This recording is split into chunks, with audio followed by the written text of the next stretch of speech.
हम टैब की रिवीजन जो है वो करने जा रहे हैं। और उसके अंदर हमने सैलरी तक की चीज़ें को डिस्कस कर लिया था। आज हम उससे आगे मूव करते हैं। आपके साथ मैं स्क्रीन शेयर करता हूँ।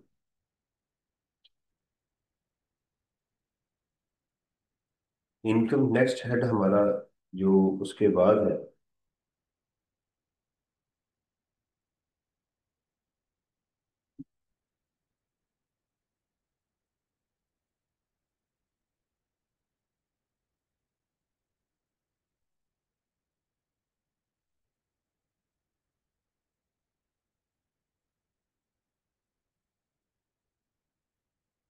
वो है जी इनकम फ्रॉम प्रॉपर्टी का।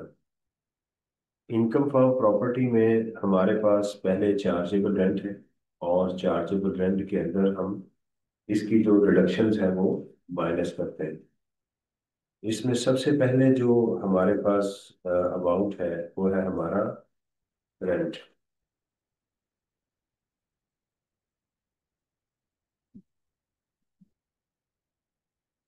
रेंट और fair market value whichever is higher is totally taxable है। ठीक है, एडवांस में जो रेंट होगा उसका कोई भी ट्रीटमेंट नहीं होगा। और जो fair market value of the rent है वो नॉर्मली हमें एग्जाम में एनुअल लेटिंग वैल्यू की दी जाती है, एनुअल लेटिंग वैल्यू। अगर आपका रेंट जो है वो पूरे साल का नहीं है तो आप एएलवी को भी उसके मुताबिक, रेंट के मुताबिक सेट कर दें। फॉर एग्जाम्पल कि आपका जो रेंट है वो 200 है, राइट। और आपने अपनी प्रॉपर्टी को 9 मंथ के लिए रेंट आउट किया तो आपका बन जाएगा 1800। अगर आपसे कहा जाए कि इस घर की जो एएलवी है वो 2000 है तो आप कहेंगे विच एवर इज हायर, तो ये गलत होगा। क्योंकि जो एएलवी है वो 9 मंथ की है। ये तो इसके लिए हम इसको इसके साथ कंपेयर नहीं करेंगे, बल्कि हम क्या करेंगे, 2000 इंटू 9/12 करेंगे तो ये वैल्यू गलत होगी। इसके साथ आप इसको कंपेयर नहीं करें। तो कितनी वैल्यू आ गई आपकी?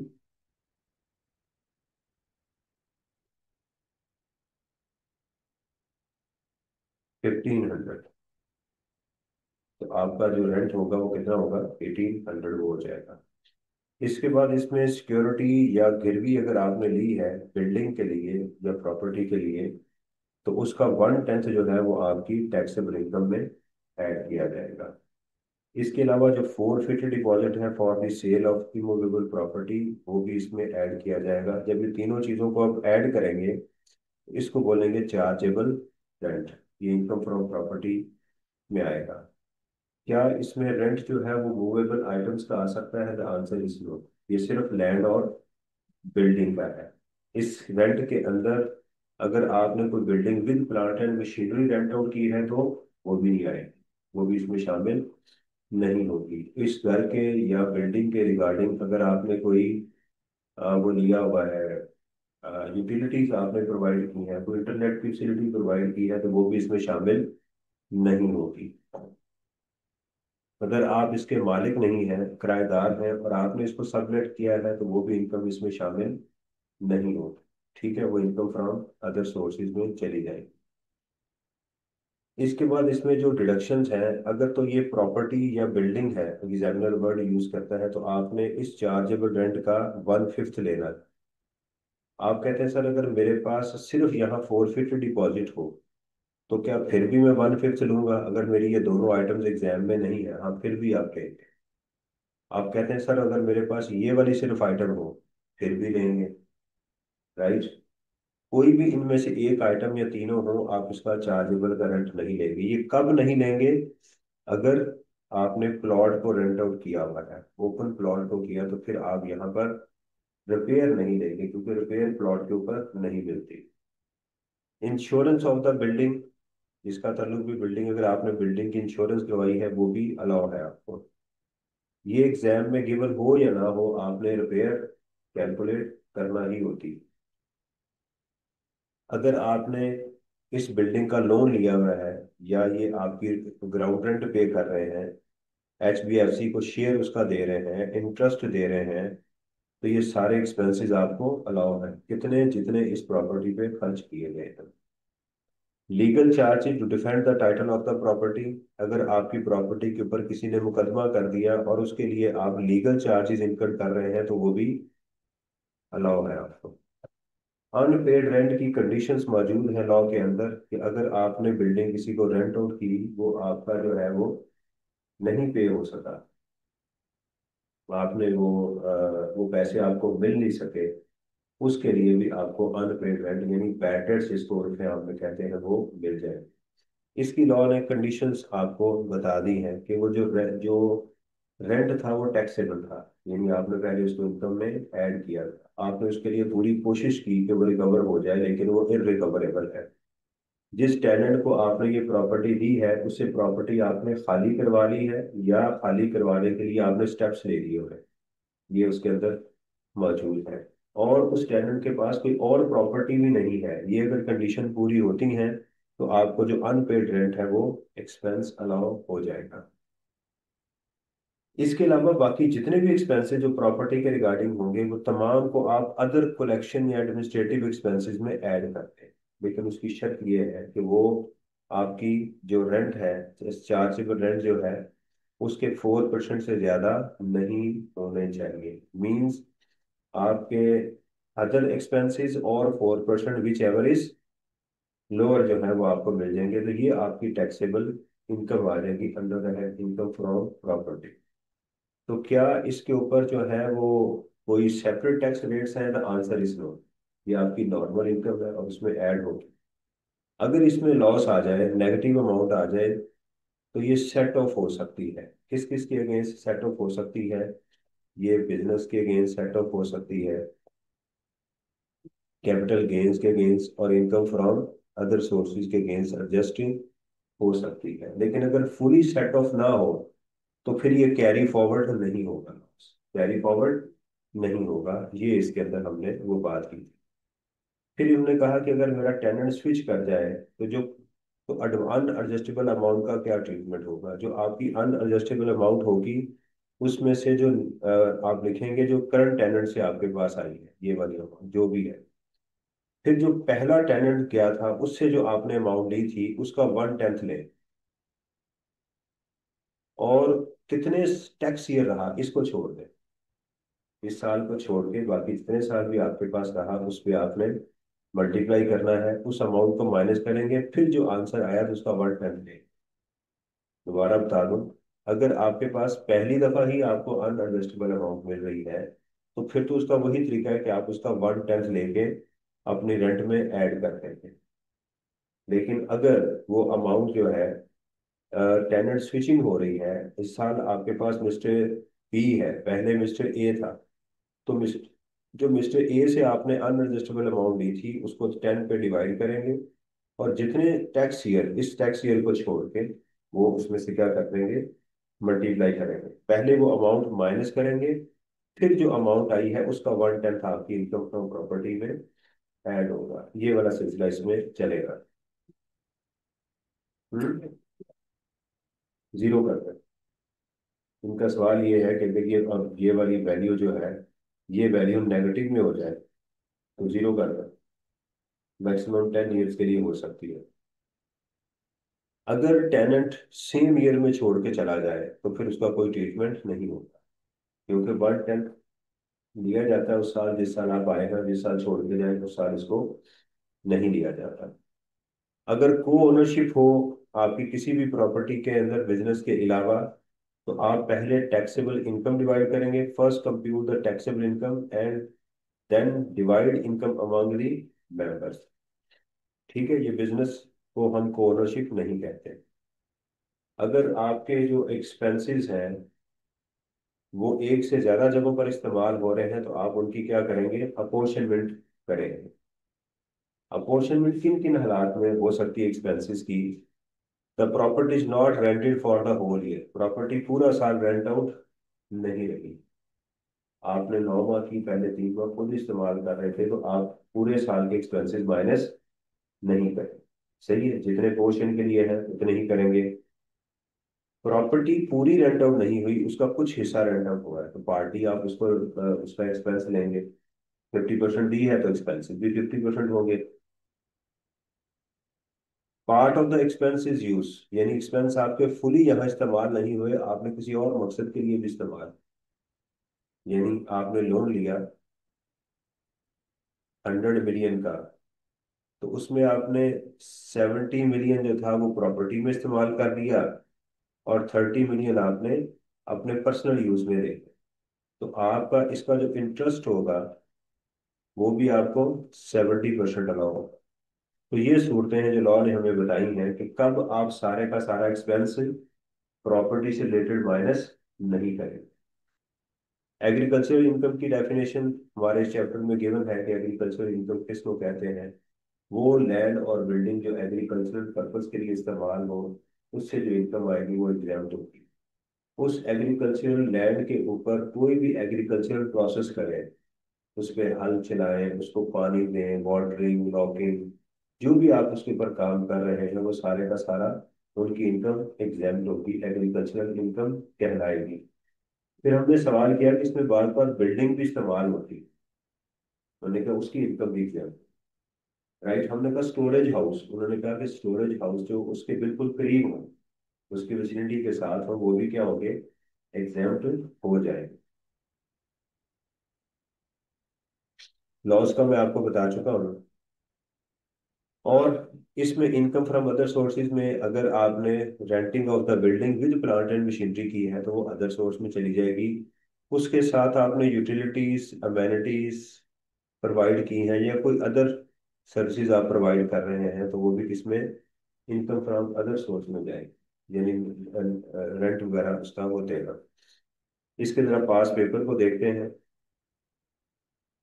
प्रीवियस लेक्चर में आपको कोई क्या फायदा हुआ कल के, आपको ऐसा नहीं लगा कि टाइम जाया हुआ? फायदा हुआ आपको, कॉन्फिडेंस आया? चलें जी, अब चलते हैं इनकम फ्रॉम प्रॉपर्टी। देखिए टाइम कम है इसलिए मैं पूरे का पूरा क्वेश्चन सॉल्व नहीं कर रहा।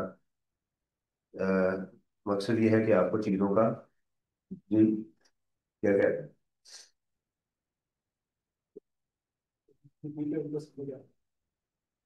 छुट्टी पे क्यों? अच्छा,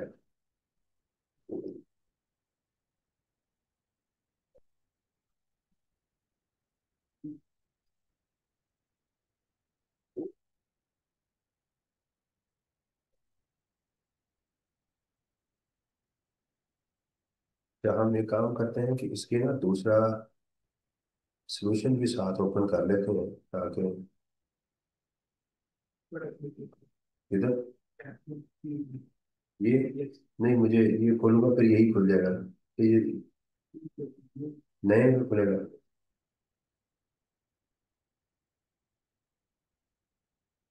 तो इसके अंदर हम मिस्टर असद,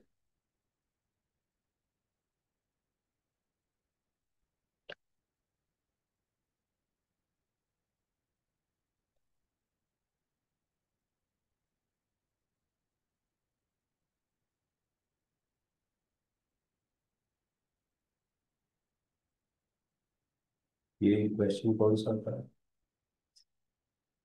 असद वाला, ये नहीं, क्वेश्चन 51 है।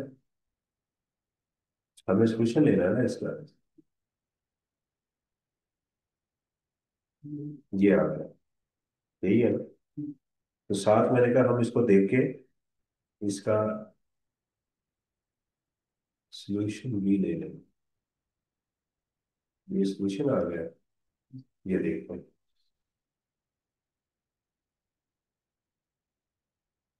कहते जी, रिक्वायरमेंट है, compute the amount of mister Asad under the heading income from property for the tax year 2025।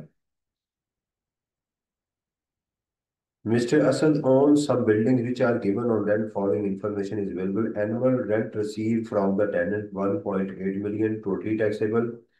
Depreciation on the building, no. Property tax allowed है आपका माइनस होगा। म्यूनिसिपल लोकल गवर्नमेंट टैक्सेस 100,000 आपका एक्सपेंस है। Agreement with tenant provide that tenant should pay the taxes, ये tenant pay करेगा, तो इसके दो ट्रीटमेंट होंगे। पहले ये मेरे रेंट में 1 लाख रुपया ऐड होगा, और ये मेरा एक्सपेंस भी बनेगा। मेरा टेनेंट मेरे जो भी एक्सपेंस पे करेगा वो मेरी इनकम में ऐड हो जाए, राइट। मेरे बच्चों की फीस जमा करवा दे, यानी आपको आपके टेनेंट से जो भी चीज गिफ्ट में मिलेगी वो गिफ्ट नहीं बल्कि रेंट कहलाया जाएगा। इस तरह आपके एम्प्लॉयर से जो आपको गिफ्ट मिलेगा वो गिफ्ट नहीं बल्कि सैलरी कहलाएगी। आपके बिजनेस रिलेशनशिप में जो गिफ्ट मिलेगा वो बिजनेस इनकम कहलाएगी। और अगर वो इस रिलेशनशिप में नहीं है, किसी और जगह पर है, तो फिर इनकम फ्रॉम अदर सोर्स में आप चले जाएंगे रिलेटिव से। जनरल एडमिन एक्सपेंसेस ये भी अलाउ है, लेकिन इसके ऊपर 4% की लिमिट लगेगी।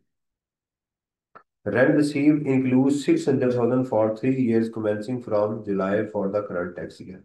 वो कहता है इस रेंट के अंदर 6 लाख रुपया 3 सालों का मजीद एडवांस रेंट भी है। तो 1 साल का कितना हुआ? 2 लाख रुपया। तो 2 सालों का 4 लाख रुपया। तो असल में इस 18 लाख रुपए के अंदर 6 लाख रुपए की अमाउंट शामिल है। उस 6 लाख के अंदर 2 लाख रुपया इस साल का है, 2 लाख रुपया अगले साल का, 2 लाख। आप कहेंगे ये क्या है? बाज बात ऐसा अरेंजमेंट होता है कि वो कहता है कि भाई मुझे कुछ अमाउंट एडवांस में दो जो मैं रिफंड नहीं करूंगा बल्कि एडजस्ट होगी। तो ये भी रेंट का ही हिस्सा है। तो इसलिए हम इसमें से क्या कर देंगे? 4 लाख रुपया माइनस करेंगे। यानी इस क्वेश्चन में एग्जामिनर ने हमें रेंट की एडजस्टमेंट बताई थी। यानी 1 लाख रुपये 18 लाख रुपए में ऐड होगा, और 4 लाख रुपए माइनस कर देंगे।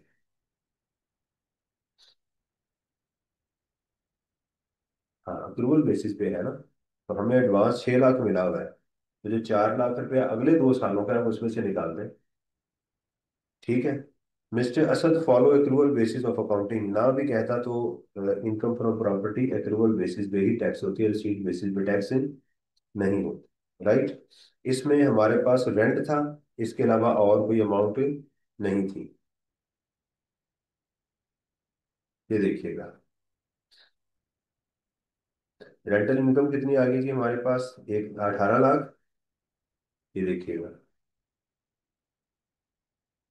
18 लाख, और प्लस हमने कर दिया जो उसने हमारे टैक्सेस पे किए थे, और माइनस कर दिया ये, तो 15 लाख रुपए हमारे पास क्या आ गया? रेंट आ गया, जो हमने रेंट में ऐड कर दिया इधर जाके। लेस डिडक्शन, रिपेयर गिवन नहीं थी, लेकिन मैंने क्या किया? 1/5 ऑफ 15 लाख रुपया, 3 लाख रुपया मैंने वो माइनस कर दिया। प्रॉपर्टी टैक्स सारे का सारा माइनस होगा, टैक्सेस भी सारे माइनस होंगे। जनरल एंड एडमिन एक्सपेंसेस कितने थे? 2 लाख, और 4% ऑफ चार्जेबल रेंट, वो कितना था? 60,000। विच एवर इज लोअर, वो भी हमने माइनस कर दिया। तो ये हमारी इनकम फ्रॉम प्रॉपर्टी आ गई। सही, समझ आई? इसमें क्या टेस्ट हुआ? रेंट की एडजस्टमेंट आपको करवाई गई, बताया गया कि रेंट को किस तरह से एडजस्ट किया जाता है।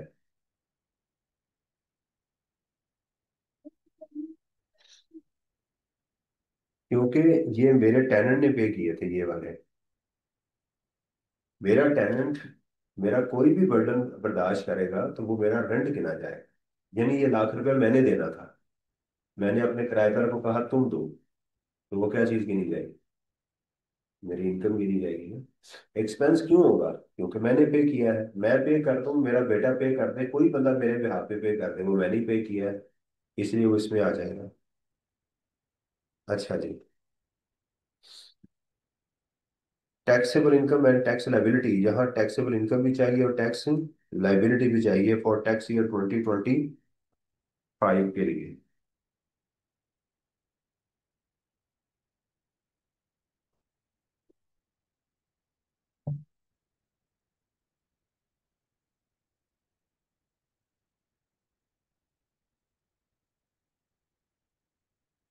Mr. Akmal purchased 4 same-size similar flat at top floor of an apartment block in Karachi in June 2024. पिछला साल है। पहले डेट को देखा करें कौन सा है, प्रीवियस ईयर है। He let out two flats at fair market value rent of 25,000 पर month. From the next month onward, he also received security deposit of 200,000 in connection with each of these two flats। ठीक है, उसने हमें 4 लाख रुपए वो भी दे दिया। Mr. Akmal entered into an agreement to sale of third flat and receive 100,000 as token money on this date। 25/6/2024। Tax year कौन सा है, 24, हमारे साल का नहीं है।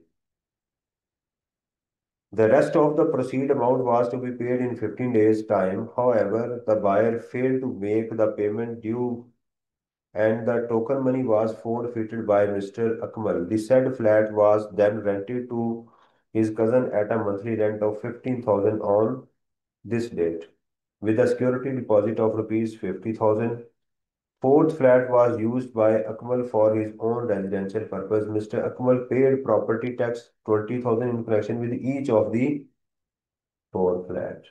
राइट, 4 फ्लैट थे, दो उसने रेंट आउट कर दिए, तो 25,000 इंटू 2 इंटू 12, ये इसके रेंट हो गया जी, 6 लाख रुपया। दूसरा जो फ्लैट था उसने अपने कजन को 15,000 रुपये दे दिया, तो ये गलत है, क्योंकि मार्केट रेंट कितना है, 25,000 रुपया। विच एवर इज हायर, तो उसका करेंगे 25,000 इंटू, उसने दिया अगस्त को, जुलाई निकल गया तो इंटू 11, ये भी रेंट में आ जाएगा। इससे उसने एडवांस ले लिया है, तो 5,50,000 ये हो गया, 4 लाख रुपया ये हो गया, तो 4,50,000 रुपया टोटल इनका। द सेट, ये एडवांस कौन सा है, सिक्योरिटी डिपॉजिट, सिक्योरिटी डिपॉजिट, तो ये आ गया ना, इसका 1/10 जो है वो भी हमारा ये आ जाएगा। और तीसरा फोरफिट डिपॉजिट 1 लाख रुपया। तो इसमें कितनी चीजें हमारे पास मौजूद थी, रेंट भी मौजूद था, राइट, रेंट के साथ हमारे पास फोरफिट डिपॉजिट भी है, और अनएडजस्टेबल अमाउंट भी है। और इसमें एक्सपेंसेस कौन से थे, सबसे पहले रिपेयर आएगी, रिपेयर के बाद प्रॉपर्टी टैक्स इसमें गिवन है। ओके,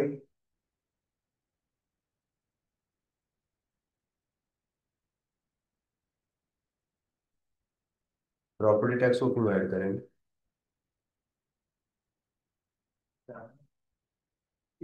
इसका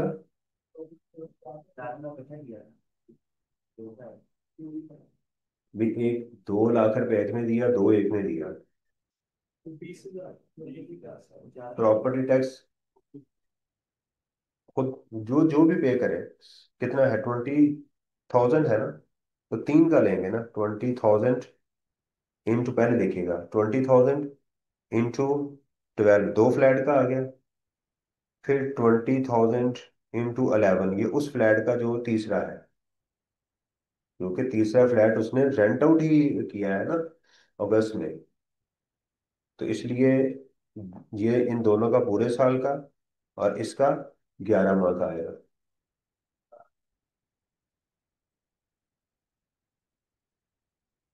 बेटा प्रॉपर्टी टैक्स जो किधर गया, प्रॉपर्टी टैक्स ये है ना 20,000, चारों फ्लैट का दिया है, हर फ्लैट का।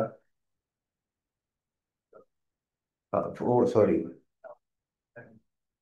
नहीं नहीं नहीं, मैं ये पर मंथ नहीं है, ये पर मंथ नहीं है। जो एक फ्लैट है, दो फ्लैट हैं, उनका 20,000 इंटू 2, 40,000 ये हो जाएगा। जो तीसरा फ्लैट है उसका होगा 11/12, क्योंकि एक माह ये रेंट आउट नहीं रहा। जो तीसरा चौथा फ्लैट है वो तो मेरे पर्सनल यूज में है, इसलिए उसका एक्सपेंस मैं नहीं लूंगा। सही, मैं बताता हूँ,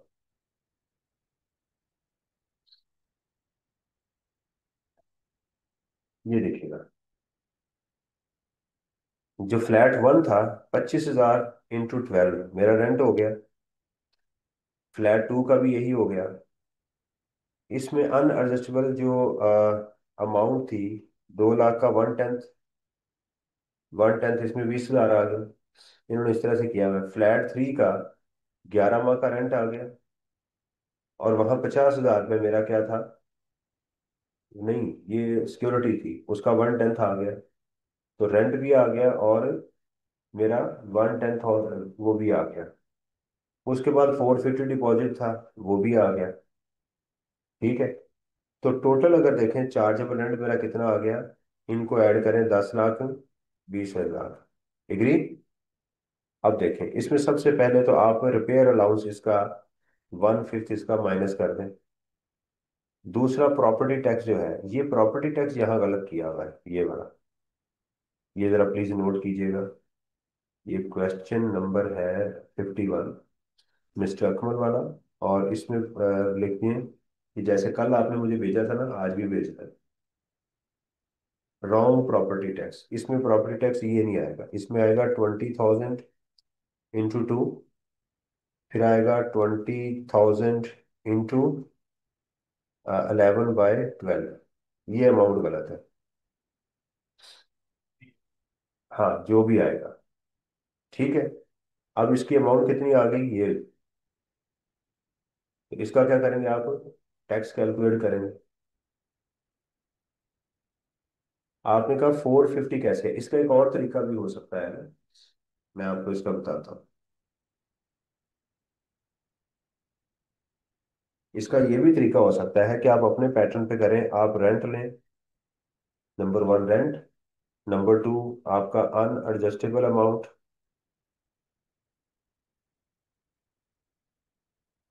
और तीसरा 450 डिपॉजिट। रेंट कितना है, एक फ्लैट है आपका 20,000 इंटू 12, दूसरा फ्लैट है 25,000। तो आप लेंगे 25,000 इंटू 12, 25,000 इंटू 12, और 25,000 इंटू 11, ये आपका आ जाएगा टोटल रेंट। अनएडजस्टेबल अमाउंट आ जाएगी, एक पहले से 2 लाख, फिर दूसरे फ्लैट की 2 लाख, और तीसरे फ्लैट की 50,000। इसका आप 1/10 लेंगे तो आपका अनएडजस्टेबल अमाउंट आ जाएगी, 450 डिपॉजिट आपका 1 लाख रुपए आ जाएगा। सही है, आप अपने तरीके से कर लें, आसान है। और फिर यहाँ से आप कर दें लेस रिपेयर अलाउंस, वो आप यहाँ से माइनस कर दें। रिपेयर और दूसरा क्या था, प्रॉपर्टी टैक्स, प्रॉपर्टी टैक्स भी आप यहाँ से माइनस कर दें। वो कितना था, 20,000 +20,000 +20,000 इंटू 11/12। ये आपका आंसर आ जाए 5।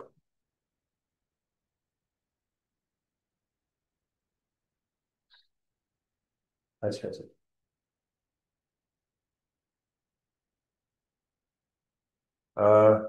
On 1 July Farrukh borrowed 800,000 from star bank limited, ये कर नहीं दिया था क्लास में हमने, कि नहीं किया था। Mister Farrukh borrowed and acquired a plot of land in hub industrial zone at rupees this। अब अगर उसने बोरो किया है तो इसका एग्जामिनर नॉर्मली इंटरेस्ट देता है, फिर हमें इंटरेस्ट को भी अकाउंट फॉर करना होगा। सही।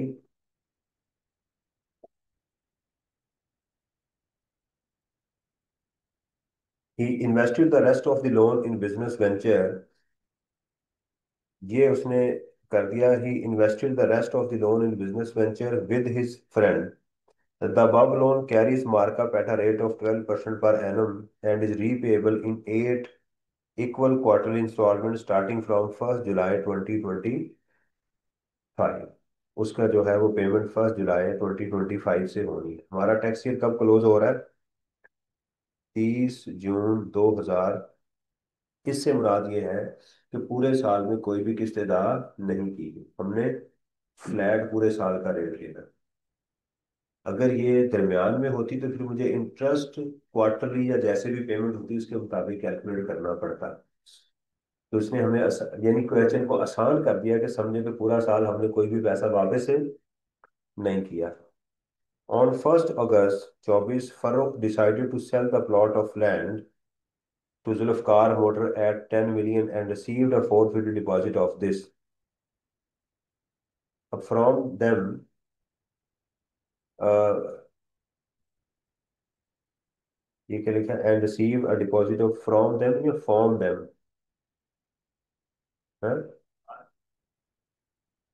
ये भी जरा नोट कीजिएगा, इसमें ना मिस्टेक है। क्वेश्चन नंबर 52 में मिस्टर फरक वाले पैरा नंबर 1 इस तरह से लिखिएगा, पैरा नंबर 1, और उसमें 5 लाख रुपया फ्रॉम नहीं है, फ्रॉम, फ्रॉम हिम आना चाहिए,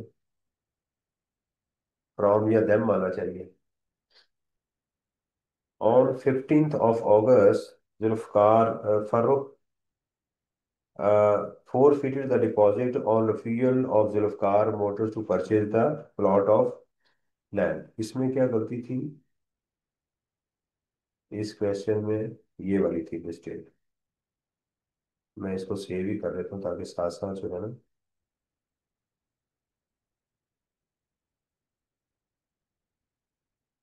अच्छा जी, तो इसमें क्या आ गया हमारे पास? फोरफिटेड डिपॉजिट आ गया। On 1 September Farooq let out the plot of land to his friend Atif at a monthly rent of 150। ठीक है, 1 सितंबर को उसने कर दिया, तो कितने हो गए? 10 मंथ। 150 इंटू सितंबर, अक्टूबर, नवंबर, दिसंबर और 6 माह। He received an unadjustable deposit of this from Atif and paid 80,000 for leveling the, ये मेरा एक्सपेंस आ गया। और ये अनएडजस्टेबल अमाउंट आ गई, इसका 1/10 लूंगा। 50,000 एज ग्राउंड रेंट, ये भी मेरा एक्सपेंस आ गया। And 12,000 as insurance premium against risk of damages और destruction by the water logging, मेरा एक्सपेंस आ गया। अच्छा, ये जो एक्सपेंस है इंश्योरेंस, ये मेरा ख्याल है इसको हम अदर एक्सपेंसेस में डालें, क्योंकि जो इंश्योरेंस सारी अलाउ होती है ना, जो 100% अलाउ है वो बिल्डिंग के लिए अलाउ है, उसके फायर के लिए, उसको देख लीजिएगा। And 140 against rent collection charges, ये भी मेरा अदर्स में चला जाएगा। Farrukh had paid 25,000 to a firm of professional valuer which determine the annual rental value of the plot at ₹2160, तो ये भी मेरा एक्सपेंस हो जाएगा। तो यहाँ जो अदर एक्सपेंसेस मुझे नजर आ रहे हैं फिलहाल, वो एक तो ये वाला है, दूसरा ये वाला है, और तीसरा ये वाला। Very good. अब इसके अंदर जो रेंट था मेरा, वो था ये वाला। ये दिस अमाउंट किधर गया? ये गलत जगह हो गया। ये इसको हमने इसके साथ कंपेयर करना है। इसको आप इसके साथ कंपेयर भी करेंगे। उसकी एनुअल रेंटल वैल्यू जो है वो 2160 है, ये पूरे साल की है। ये किसकी पूरे? तो इसको आप करें 10/12, तो कितनी आएगी? 17,50,000। और आपने अपना घर रेंट पे किया हुआ है 150 इंटू 10, कितना है? कैसे?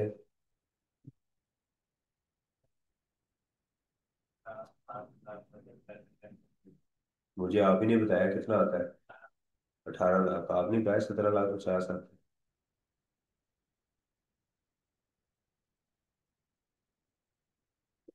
18 लाख, तो विच एवर इज हायर, आप 18 लाख लेंगे। तो इस क्वेश्चन के अंदर देखिएगा, रेंट था, फोरफिटेड डिपॉजिट भी था, और अनएडजस्टेबल अमाउंट भी थी, तीनों अमाउंट थी, और कुछ एक्सपेंसेस भी गिवन थे इसके अंदर। मिस्टर फर्रुख, ये देखिएगा, फोरफिटेड डिपॉजिट आ गया 5 लाख रुपया। Rent receive from the tenant और fair market value of the rent, ठीक है, विच एवर इज हायर, ये भी हो गया हमारे पास। अच्छा, अनएडजस्टेबल अमाउंट थी, उसको इग्नोर करेंगे क्योंकि प्लॉट है। उसका 1/10 तो नहीं लेंगे ना, बिल्डिंग के केस में लेंगे, ये तो प्लॉट है, इसलिए हमारे पास है। ये आ गया जी हमारा चार्जेबल रेंट। इसमें रिपेयर भी नहीं आएगी क्योंकि प्लॉट है। दूसरा, इसके अंदर ग्राउंड रेंट था, हमारा एक्सपेंस हो गया, इंश्योरेंस प्रीमियम उन्होंने पूरी ले ली हुई है। अच्छा, उसके बाद ये जो है ना कलेक्शन चार्जेस, कितने थे टोटल?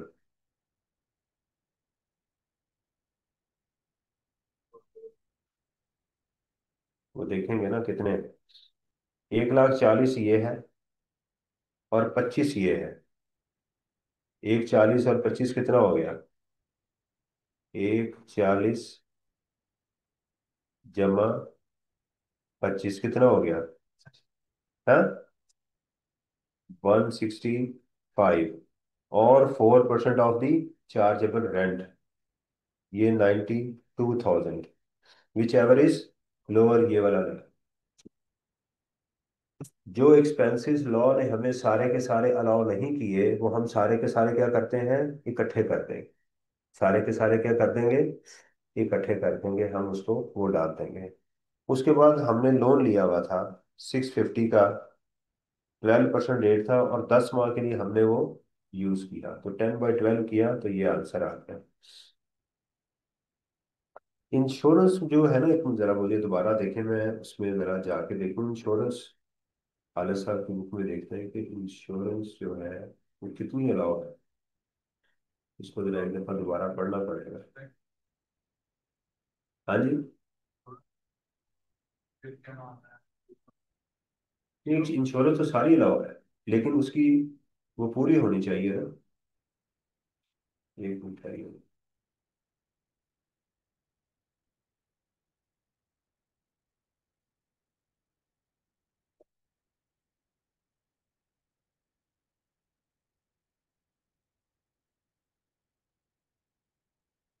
इंश्योरेंस की ज्वाइनिंग वाला कहाँ है?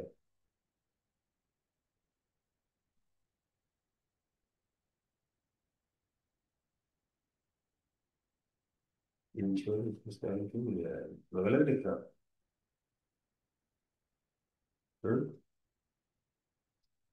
अजीब बात है, कह रहे इंश्योरेंस का लफ्ज ही नहीं है। लेकिन ना, मैं ले भी तो इनकम फ्रॉम अदर सोर्स रहा हूँ, इनकम फ्रॉम प्रॉपर्टी का चैप्टर चाहिए, ये वाला है। गलत उठा रहे हो ना। अब ले इंश्योरेंस को।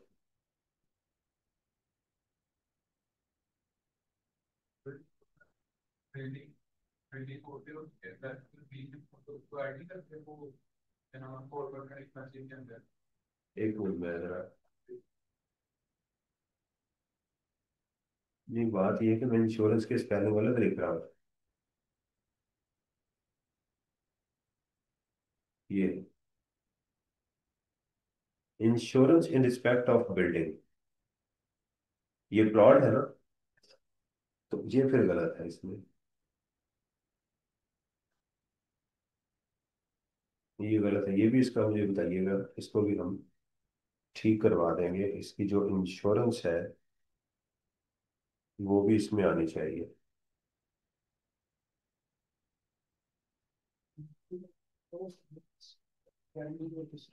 बिल्डिंग तो नहीं है ना बेटा, है, एक्सपेंस है, जायज है, लेकिन इंडिपेंडेंट एक्सपेंस तो नहीं है। आप समझ रहे हैं? बस, थैंक यू। किसकी है वो? प्लॉट के ऊपर ही हुई है और किस? बेटा, बिल्डिंग है या प्लॉट? सवाल ये पैदा होता है, प्लॉट है ना, तो ये इंश्योरेंस बिल्डिंग की होती है, इसकी नहीं होगी ना। समझ आ रही है? ये जरा नोट कीजिएगा, इंश्योरेंस जो है वो इसमें क्लब होनी चाहिए। इसके अंदर क्या था? प्रॉपर्टी का एक्सपेंस था। ठीक है।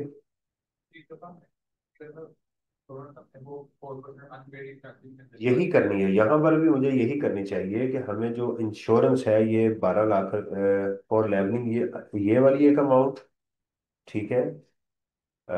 एक्सपेक्ट लेवलिंग द ग्राउंड एक, नंबर दो, नंबर तीन और नंबर चार, यानी असूलन इस क्वेश्चन के अंदर ये वाली जो अमाउंट है ये अलाउ नहीं होनी चाहिए, क्योंकि ये जो है यहाँ पर ऐड होनी चाहिए 12,000 के अंदर।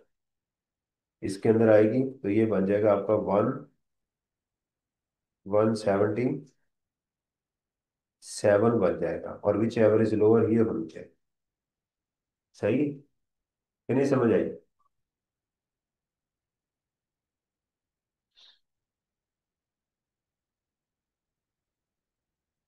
Explain explain the term rent, ये तो आप एक्सप्लेन कर लेंगे। During the year Amjad carried out the following transactions, इसको देखें फिर पढ़ के मुझे बताएं कि आपको क्या समझ आई।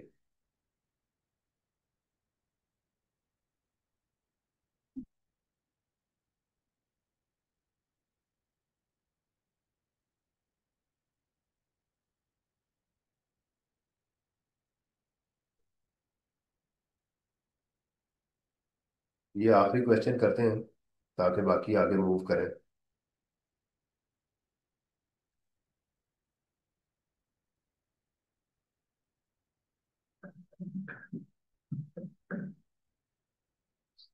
इसको जरा देखिएगा।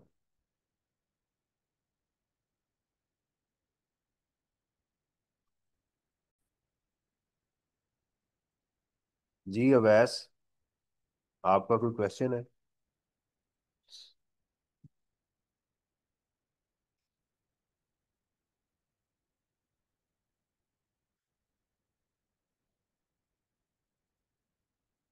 कहते हैं जी, on 1 July Amjad purchase a factory building in Sukkur along with installed machinery.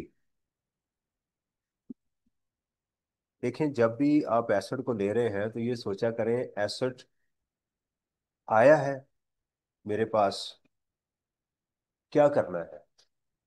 एक एसेट, देखें एसेट आया है तो उसके ऊपर जरा सोचा करें कि ये क्या हुआ है।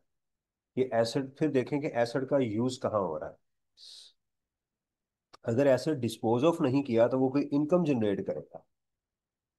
एसेट कहते ही उसको जो इनकम जनरेट करता है। क्या ख्याल है? या वो इनकम फ्रॉम प्रॉपर्टी में इस्तेमाल हो रहा है, या वो बिजनेस में इस्तेमाल हो रहा है, या वो कैपिटल गेन में, या इनकम फ्रॉम अदर सोर्स में कहीं इस्तेमाल तो हो रहा है ना। वो किस तरह की इनकम जनरेट कर रहा है, उसकी उस इनकम को मुझे कहाँ लेकर जाना है। देखें, सैलरी के अंदर तो एसेट इनकम ही जनरेट कर रहा होगा। सैलरी के अंदर सिर्फ एक ही चीज आती है, वो आती है आपके शेयर्स। जब आपको शेयर अक्वायर होते हैं तो उस पर इनकम जनरेट होती है। अभी ना मुझे आज कुछ टाइम बताइएगा, मैं आपको सारे एसेट की एक्विजिशन और डिस्पोजल के ऊपर बात करूंगा ताकि मैं उसको समराइज कर दूं।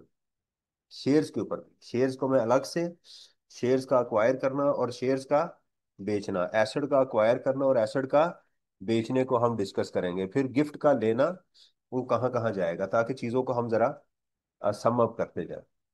देखें, ये क्वेश्चन करके आपको हो सकता है कि आप ये समझ रहे हो कि यार इसके मुताबिक तो मेरी कोई इतनी अच्छी तैयारी नहीं है। ऐसा नहीं है। आपको जो सिचुएशन मिलेगी वो पेपर एक और नई डिफरेंट सिचुएशन मिल जाएगी। आपका कॉन्सेप्ट ठीक होना चाहिए। एग्जाम के करीब आके ना बाज स्टूडेंट को ये फील होना शुरू हो जाता है कि मेरी तैयारी सही नहीं है, क्योंकि 3 4 सब्जेक्ट ले रहे होते हैं ना, वो चीज़ें मिक्स हो रही होती है। ऐसा नहीं होता। आपने इस बात के ऊपर हिम्मत नहीं छोड़नी कि यार चीज़ें मिक्स हो रही। यू हैव टू कंटिन्यू, आपने उसको कंटिन्यू करना होता है। अब जरा इसको देखिएगा। On 1 July Amjad purchase of factory building in Sukkur along with installed machinery at a price of 9 million and 3 million। अगर तो ये बिजनेस में इस्तेमाल हुई तो फिर इसके ऊपर आपको डिप्रिसिएशन लेनी है। फिर आपको डिप्रिसिएशन और अमोर्टाइजेशन, इनिशियल अलाउंस कैलकुलेट करना है। और अगर ये इनकम फ्रॉम अदर सोर्सेज में से रेंट आना शुरू हो गया, फिर भी यही करना है। दोनों सूरतों में आपने यही कुछ करना है। To manage the shortage of funds of rupees 2 million, he borrowed the same on 1 July from his friend Shamshad through a cross cheque. अब देखिएगा, बचत हो गई। अगर ये क्रॉस चेक के थ्रू ना लेता, ये कैश के थ्रू लेता, तो ये 20 लाख रुपए हमारी इनकम फ्रॉम अदर सोर्स में चला जाता। कैश आप अपने बाप से भी ले लें, राइट, गिफ्ट की शक्ल में हो या लोन की शक्ल में हो, वो आपकी इनकम बन जाता है। ये बात ज़हन में रखनी, वो कारोबार के लिए हो या जिसके लिए भी हो।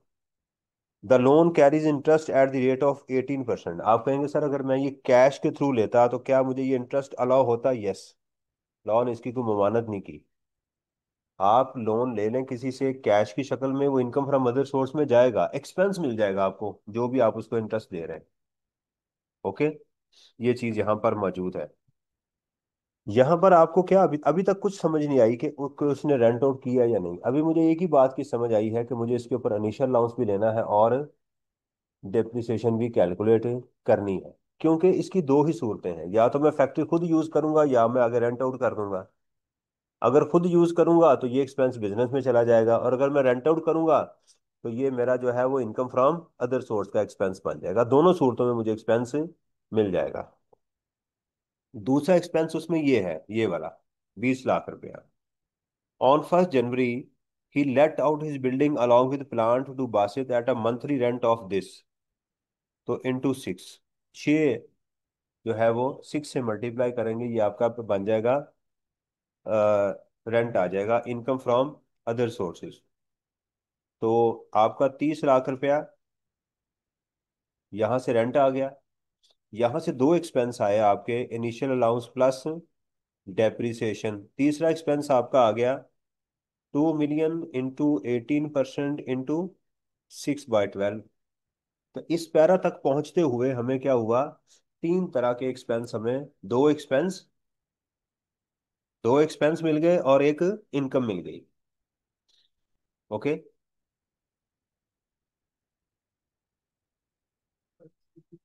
हाँ जी।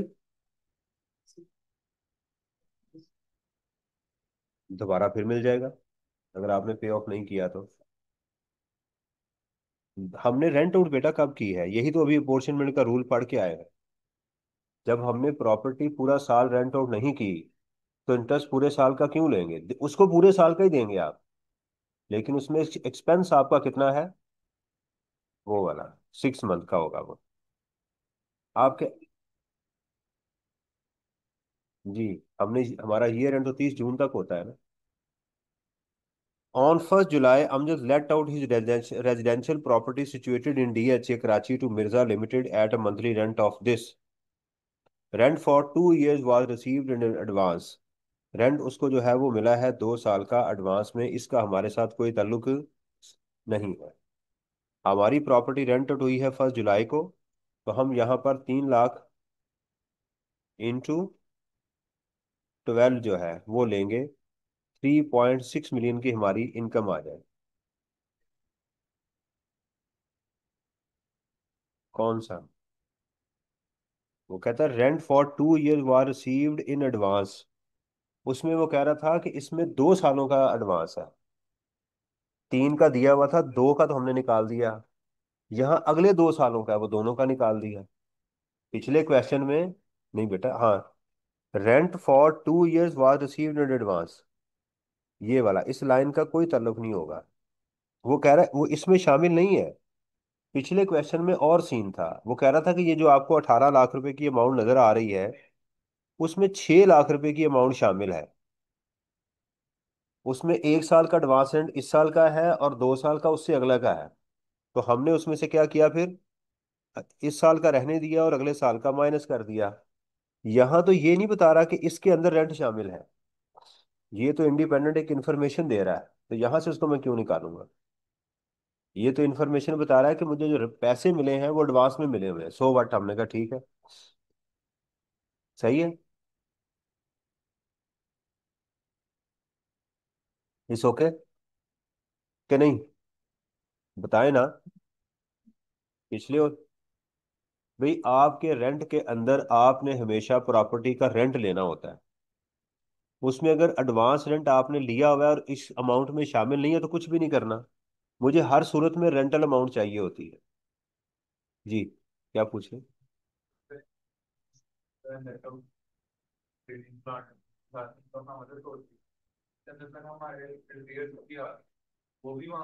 रिपेयर भी मिलेंगे। इन अगर कोई आपकी इनकम फ्रॉम अदर सोर्सेज में जा रही है तो उसके ऊपर आपको रिपेयर भी मिलेगी, डिप्रिसिएशन भी मिलेगी प्लांट एंड मशीनरी के ऊपर, बाकी एसेट्स के ऊपर नहीं मिलेगी। वो भी मिलेगी, वहां कोई लिमिट नहीं लॉ ने लगाई। इनकम फ्रॉम अदर सोर्स में 4% वाली कोई ऐसी लिमिट मौजूद नहीं है, इनकम फ्रॉम प्रॉपर्टी में मौजूद है। नहीं बेटा, वो तो इनकम फ्रॉम प्रॉपर्टी में मिलेगी, वो इनकम फ्रॉम प्रॉपर्टी में मिलेगी। ऑन फर्स्ट जी, इनकम फ्रॉम अदर सोर्सेज में डिप्रिसिएशन के अलावा प्लांट एंड मशीनरी के ऊपर तमाम एक्सपेंसेस एक्चुअल मिल जाते हैं, चाहे जाए वो उसको लॉस में कन्वर्ट कर दे। सही। On 1st July, Amjad also entered into an agreement with Zishan for the sale of his plot in Quetta for 50 million. The plot had been purchased for 40 million. Under the term of agreement, he received 5 million at the time of signing and balance was to be received in 30th September. However, due to the financial difficulty, Zishan failed to pay the balance amount and subsequently कहानी ये थी कि उसने कितने amount लिए, 5 million. ये मेरी income आ गई, इसमें जाएगी इनकम फ्रॉम प्रॉपर्टी में। राइट। यहां से ये मेरी इनकम भी आ गई इनकम फ्रॉम प्रॉपर्टी में, ये मेरी इनकम आ गई इनकम फ्रॉम अदर सोर्सेज। सही है। On 10th he finally sold the plot to Jamshed for 60। यहां से कैपिटल गेन जनरेट हो गया। अब जब कैपिटल गेन जनरेट हुआ है, इसने खरीदा था 40 का, तो 40 मिलियन को आप माइनस करें तो बाकी क्या आ गया, 15 मिलियन। और 15 मिलियन जब प्लॉट बिकेगा तो देखा जाएगा कि 1 जुलाई 2024 से पहले बाय किया है या उसके बाद, 1 जुलाई को या उसके बाद किया या उससे पहले। तो ये कब किया बाय, 2017 में, उससे पहले है ना, क्योंकि हमने टैक्स रेट डिसाइड करना, उससे पहले होगा तो फिर उसके रेट्स आएंगे, प्लॉट का, फ्लैट का और प्रॉपर्टी का। राइट। ये कब खरीदा आपने, 2017 में। अगर टाइम नहीं बताया तो हम 1 जुलाई से शुरू कर लेंगे साल के। जब भी अगर किसी जगह पर आपने टाइम कैलकुलेट करना हो और सिर्फ साल लिख दिया गया हो, तो आप वो साल का शुरू लेंगे। टैक्स ईयर है तो साल का टैक्स ईयर शुरू ले लेंगे, अगर वो कैलेंडर ईयर है तो कैलेंडर ईयर। अब अगर आपने 1 जुलाई को खरीदा 2017 को, तो 2018, 2019, 2020, 2021, 2000, तो ये 6 साल से ज्यादा हो गया, तो ये हमारी इनकम क्या हो गई, एग्जेम्प्ट हो गई। तो यहाँ तो यहाँ इनकम फ्रॉम अदर सोर्स भी आ गया, इनकम फ्रॉम प्रॉपर्टी भी आ गया, कैपिटल गेन्स भी आ गया, सेपरेट ब्लॉक की इनकम उसने दे दी और वो एग्जेम्प्ट भी हो गई।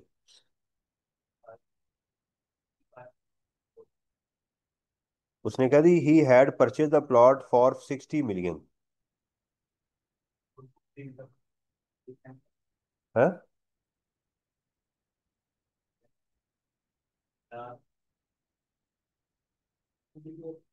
हाँ।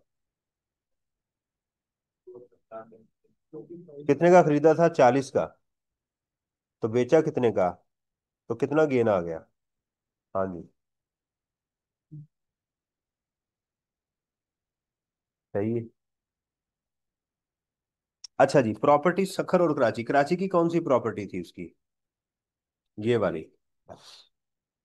सखर में थी उसकी इनकम फ्रॉम अदर सोर्सेज, और कराची में थी इनकम फ्रॉम प्रॉपर्टी थी। कहता जी रिपेयर एंड मेंटेनेंस, इसको तो हम, हाँ ये मिल जाएगी, ये भी अलाउ है, ये भी अलाउ है। ये अलाउ नहीं है क्योंकि इसमें रिपेयर मिलनी है जाके हमें। ग्राउंड रेंट अलाउ है, ये भी अलाउ है। इंश्योरेंस बिल्डिंग की ये भी अलाउ है, ये भी अलाउ है। राइट। तो ये एक्सपेंसेस हम उसमें से रिस्पेक्टिवली माइनस कर देंगे। तो इस एग्जाम, इसमें इस क्वेश्चन के अंदर हमें क्या टेस्ट, ये सारे पास पेपर के एग्जाम है, ये जितने मैं आपको करवा रहा हूँ ये सारे के सारे पास पेपर है, ये इसमें कोई ऐसा क्वेश्चन नहीं है जो पास पेपर में ना आया हो। तो अब जरा ये समझ आइए आपको जरा, वो भी मिलेगी, ये वाले एक्सपेंस भी मिलेंगे, ये देखिएगा। ये है, यही है ना, कि नहीं, ये देखिएगा। इनकम फ्रॉम प्रॉपर्टी में हमारे पास क्या आ रही है, ये देखिएगा, ये वर्किंग की हुई है यहाँ पे। इनकम फ्रॉम प्रॉपर्टी में हमारे पास क्या थी, रेंटल इनकम थी। ये कहाँ से आ गया 6,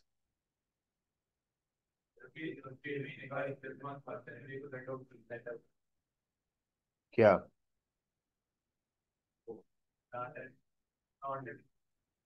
नहीं, अच्छा ये इसकी हुआ है, ठीक है, ये वैल्यू इसकी है, ये जो वर्किंग है ये इसकी है। बहरहाल आप ना ऐसे करें एग्जाम में ना, आप कंफ्यूज होंगे। और ये रेंटल इनकम इसकी आ गई और ये इसकी आ गई, ठीक है। ये चली गई इनकम फ्रॉम अदर सोर्सेज में, चली गई इनकम फ्रॉम प्रॉपर्टी के अंदर। क्लियर। तो हमारी ये आ गई सबसे पहले इनकम फ्रॉम प्रॉपर्टी में, सबसे पहले इसकी 1/5 आप लेंगे, रिपेयर आ गई। ग्राउंड रेंट पूरे का पूरा होगा, इंश्योरेंस पूरी की पूरी हो जाएगी। राइट। और भी एक्सपेंस मुझे नजर आया था यार इसमें। नहीं, एक, हाँ दो ही थे। तो ये तीन एक्सपेंस जब हमने यहाँ से माइनस किए, टोटल 750, तो हमारे पास ये taxable income, income from property इसकी आ गई। इसमें हमारे पास फैक्ट्री और लैंड की ये आ गई। अच्छा, इसमें रिपेयर हमने ये 270 कहाँ से आ गई, ये 270 कहाँ से आ गई भाई? है कहाँ पे? ये है। अच्छा, कुदरती बात है कि अच्छा ये 2720 है, ये 270 है, ओहो। ये भी हो गई। रिपेयर टू द मशीनरी ये भी हो गई। ग्राउंड रेंट भी हमने माइनस कर दिया। इंश्योरेंस बिल्डिंग की भी माइनस कर दी। और इसमें हमने क्या किया, डिप्रिसिएशन बिल्डिंग की आ गई। प्लांट की दो चीजें आएंगी। प्लांट का इनिशियल लॉस क्यों नहीं लिया? कहाँ है?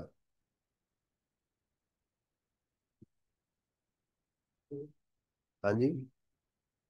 प्लांट पुराना तो नहीं था। Amjad purchase of factory building Sukkur along with plant, हाँ। अब यहाँ पर अजम्पशन ये ली गई है कि चूंकि पुरानी फैक्ट्री खरीदी गई है तो किसी ने ये यूज किया होगा, इसलिए इनिशियल अलाउंस नहीं लिया गया। ये आपने नीचे नोट में लिख देना है यहाँ पे। यहाँ आप नोट में लिख देंगे। क्या लिखेंगे? हाँ, it is assume that the initial allowance on the plant is not taken. ये भी जरा नोट कर लीजिएगा। मुझे आपने बताना है कि नोट ऐड करना है किसमें, क्वेश्चन नंबर कौन सा है ये? हाँ, 53 में नोट ऐड करना है। तो इसमें इनिशियल अलाउंस लेना चाहिए था, नहीं लिया, उसकी ये वजह है। इंटरेस्ट जो लिया था हमने देखा 18% इंटू 6/12। तो इस इनकम में से आपने माइनस किया तो ये आ गई इनकम फ्रॉम अदर सोर्सेज। देखें, मुझे बताएं फिर। बार बार मैं आपको बता रहा हूँ, एग्जाम में इतनी एक्यूरेट कैलकुलेशन बार बार नहीं हो रही होती, प्रेशर में चीजें भूल जाती हैं, इसलिए आपने अपने तौर पे जो चीजें आपको नजर आ रही हैं उसको आपने लेके चलना है।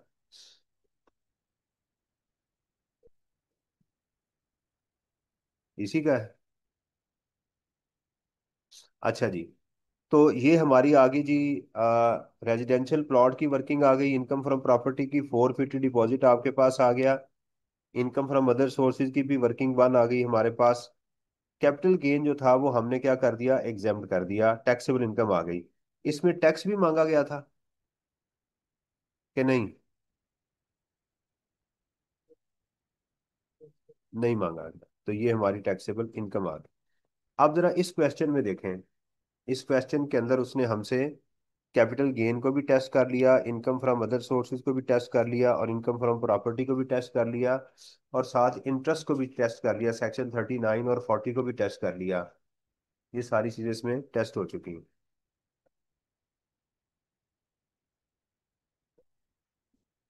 क्योंकि इनकम फ्रॉम प्रॉपर्टी में एक्चुअल रिपेयर अलाउ नहीं होती। इनकम फ्रॉम प्रॉपर्टी में 1/5 मिलती है रिपेयर, एक्चुअल रिपेयर को इग्नोर करते हैं। इसमें इसलिए हमने रिपेयर को ले लिया था क्योंकि इनकम फ्रॉम अदर सोर्सेज में एक्चुअल रिपेयर अलाउ होती है। अच्छा देखें, मेरे पास दो ऑप्शन है कि मैं आपको रिवीजन करवाना शुरू कर दूं और सिर्फ मैं बोल ही जाऊं, मैं आपको जैसे मैंने करवाया करवा दूं और मैं इसके ऊपर ना आऊं। आप उससे अगर कंफर्टेबल हैं तो मैं वैसे करवा देता हूँ। हाँ, ये सही है ना? मैंने कहा ऐसा तो नहीं है कि आप ये 54 वाला कह रहे हैं। ये तो आसान है। 55 कर लेंगे। ये वही चीज 56, ये वाला। अच्छा 56 जो है ये महज 7E वाला है ये। हाँ ये वही है जो सर की किताब कर लेते हैं इसको ना, हम इसको भी कर लेते हैं कि डीम्ड इनकम का जो कॉन्सेप्ट है उसको भी हम यहाँ पर करके फिर हम थोड़ी सी ब्रेक करेंगे। कैपिटल गेन में जाने से पहले ब्रेक करेंगे, फिर उसके ऊपर हम जंप करेंगे। बिजनेस में तो मेरा ख्याल है कि हमने अच्छी प्रैक्टिस कर ली है, फिर दोबारा हम उसको कर लेंगे, कोई मसला नहीं। और कर लेंगे, और बताएं। बिल्कुल सही है, फिर सेल्स टैक्स के ऊपर इसी तरह एओपी का भी, एओपी का क्वेश्चन और करवा देंगे।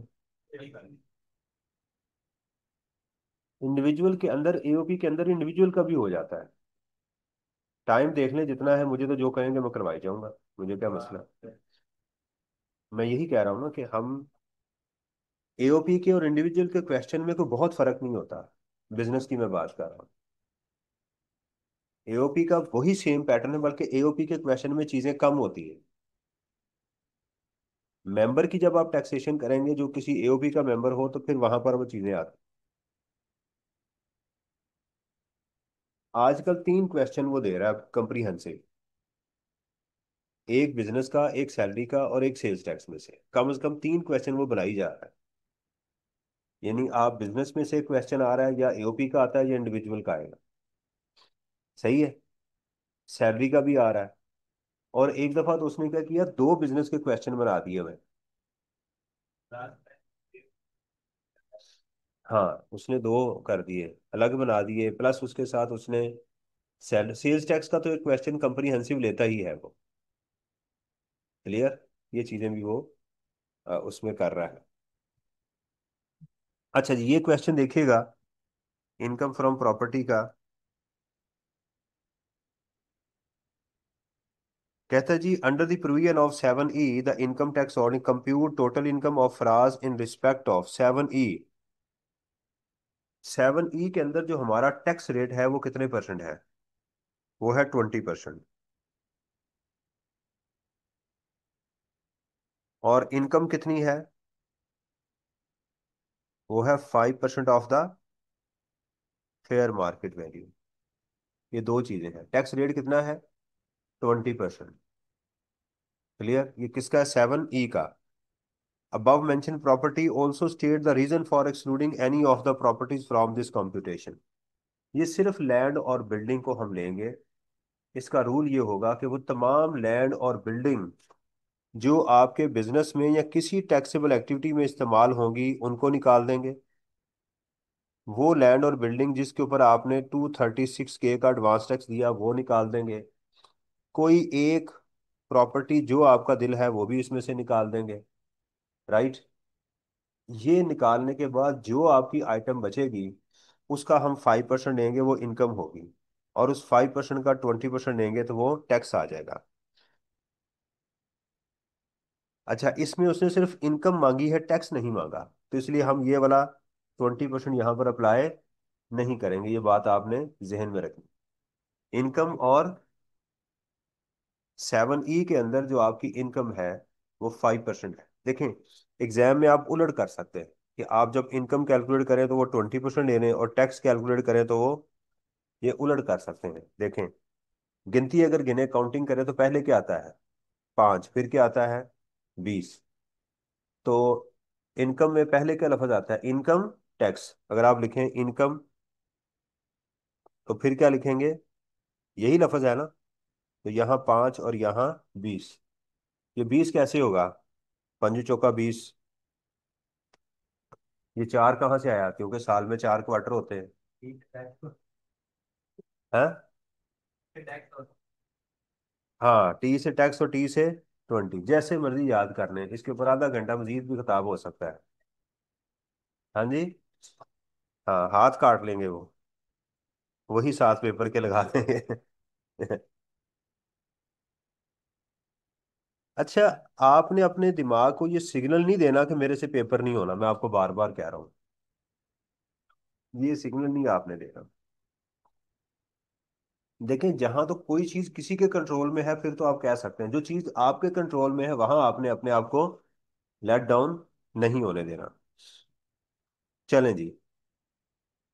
Bangla located in Karachi Faraz uses this house as a residential house, लिया जा सकता है, लिया जा सकता है। Apartment located in Karachi, Faraz sons resides in his apartment, ये भी लिया जा सकता है। ऑफिस प्रेमिसेस निकाल दें। Open plot, this property was purchase during the year end with holding tax 236 was paid, ये नहीं लेंगे, इसमें से निकल जाएगा। जिसके ऊपर एडवांस टैक्स दिया हुआ है आपने उस साल, वो उस साल नहीं लेंगे। Shop located in commercial area, this purchase shop है जी, this shop was purchase during the year end with holding tax was paid, duly paid, ये भी नहीं लेंगे। Bangla located, no tenant could be found for this property and it remained unoccupied during the annual market value, ये ले लेंगे। Right. तो हमारी इसमें से एक प्रॉपर्टी हमने निकालनी है, ये निकाल दें। बाकी क्या बचा? अगर ये आंसर आपका 25 मिलियन तक हुआ तो इसको भी निकाल दें, फिर इनकम जीरो हो जाएगी। जो सबको निकालने के बाद जो बचा आपका, अगर वो 20 मिलियन बच गया, 25 मिलियन बच गया, तो फिर ये सेक्शन से आप बाहर चले। 25 मिलियन माइनस नहीं करना, ये एक टेस्ट है कि ये सारी चीजें निकालने के बाद आपके पास फिर भी कुछ बचा है। जी बच गया, वो 25 मिलियन से ज्यादा, जी ज्यादा है। तो आपका यहाँ कितना हुआ? 80 मिलियन। इसका 5% कितना बनता है?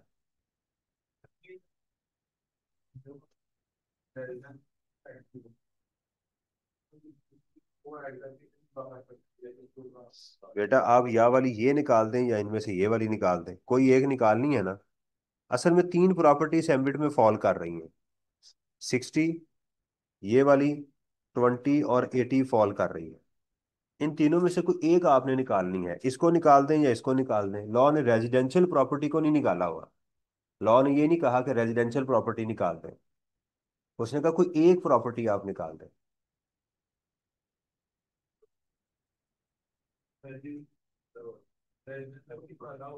बेटा 1 मिनट ठहर जाए यार, 1 मिनट पढ़ लेते हैं ना इसको। जो 7E है उसको देख लेते हैं अभी। 1 मिनट ठहर जाए ना, किताब में जो लिखा है उसको तो अभी छोड़े ना, पहले तो हम अपना करते हैं कि हमें क्या कहा गया है।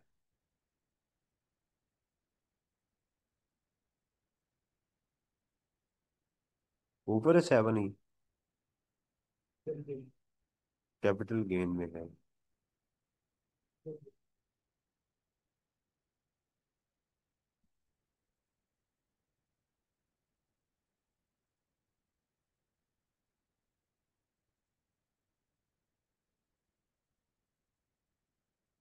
ये है ना 7E। One capital asset owned by the resident person, कोई एक कैपिटल एसेट निकाल दें जो owned by the resident person, ये कहाँ लिखा हुआ है कि उसकी रेजिडेंशियल प्रॉपर्टी को निकाल दें? भाई आप दोनों में से जो मर्जी निकाल दें, इसमें लड़ाई तो नहीं है ना। आपका दिल है 60 जी। मैंने वही बेटा कहा ना कि एक कोई जब ये वाले सारे एसेट भी निकाल दें, जब सारे निकाल लें फिर उनमें से भी जो बाकी बचे उनमें से भी कोई एक एसेट और निकाल दें।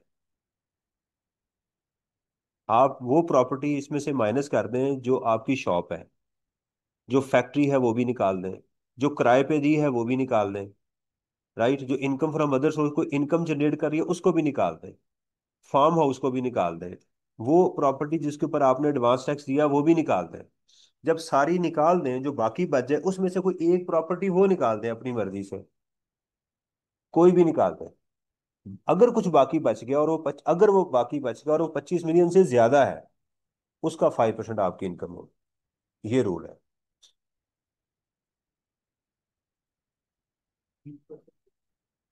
उसने टैक्स तो मांगा ही नहीं हुई सवाल में ना। जी सेपरेट ब्लॉक का होगा वो। ये देखिएगा क्वेश्चन कौन सा था? 56। ये देखिएगा, ये 55 है, ये है। कौन कौन सी चीजें उसने छोड़ी हैं? शॉप उसने ले ली है एक, ओपन प्लॉट ये भी ले लिया है, और ये अपार्टमेंट क्यों लिया है?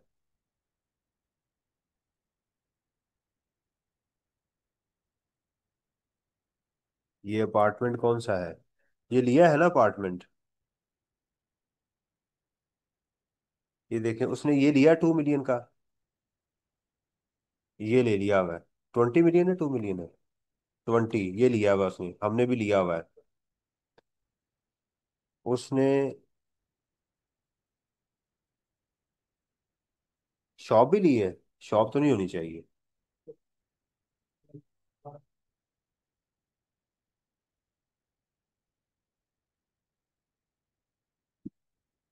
इन the year end withholding tax was duly paid, ये तो नहीं लेनी चाहिए। भाई ये क्यों लिया हुआ है? सवाल ये है कि ये क्यों लिया हुआ है। 80 का ये तो बनता है। ये भी लिया हुआ है। जी। भाई जो प्रॉपर्टी जिसके ऊपर आपने 236,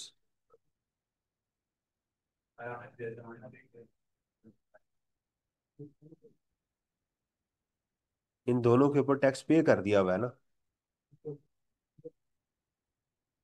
बात ये है कि ये गलत है ना, ये वाली अमाउंट। ये भी बेटा नोट करना जरा। ये भी गलत है। ठीक है, ये नहीं आनी चाहिए। ठीक है। और हमारा ये जो 60 है, इसको क्यों नहीं लिया? नोट 1 नीचे लिख दिया होगा ना कि एक कोई निकालना है इसमें से। ये उन्होंने निकाल दिया है। तो ये निकालने की बजाय क्या निकालना चाहिए था? ये वाला निकालते, बड़े वाला। ठीक है।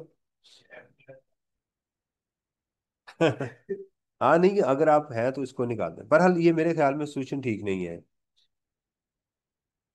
आप इसमें लिखिए, नोट किया आपने? तो इसमें क्या करेंगे आप? हाँ, सोल्यूशन में प्रॉब्लम है। और